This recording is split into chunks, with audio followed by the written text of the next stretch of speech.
Salut tout le monde, bienvenue de nouveau sur la chaîne. Aujourd'hui, nous allons nous pencher sur un sujet de santé grave qui fait les gros titres au Japon.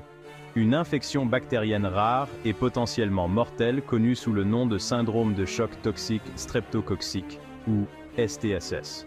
Alors, qu'est-ce que le STSS exactement?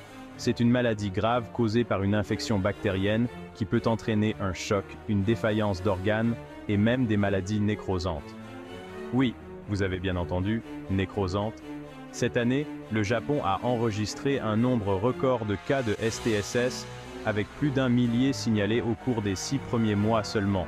Ce nombre a déjà dépassé le nombre total de cas signalés l'année dernière. Pourquoi cela devrait-il nous inquiéter? Eh bien, le STSS est mortel dans 30% des cas. Les symptômes, ils commencent par de la fièvre et peuvent rapidement évoluer vers une éruption cutanée rouge, entraînant des complications plus graves s'ils ne sont pas traités rapidement. Maintenant, ce n'est pas seulement un problème pour les personnes âgées, bien qu'elles soient les plus touchées.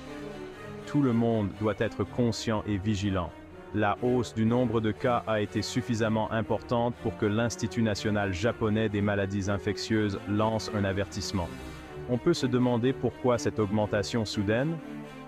Bien que la raison exacte ne soit pas claire, des changements dans les facteurs environnementaux ou des variations dans les souches bactériennes pourraient contribuer à cette augmentation.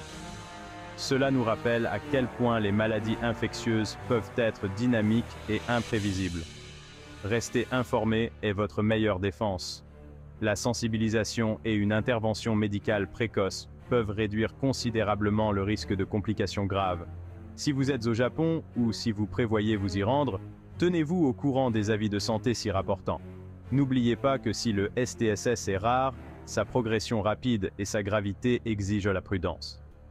Consultez toujours un médecin si vous pensez que quelque chose ne va pas, surtout si les symptômes s'aggravent rapidement. Merci de votre écoute et faites attention à vous. N'oubliez pas de vous abonner pour obtenir d'autres mises à jour et analyses sur l'actualité de la santé dans le monde entier. On se retrouve dans la prochaine vidéo.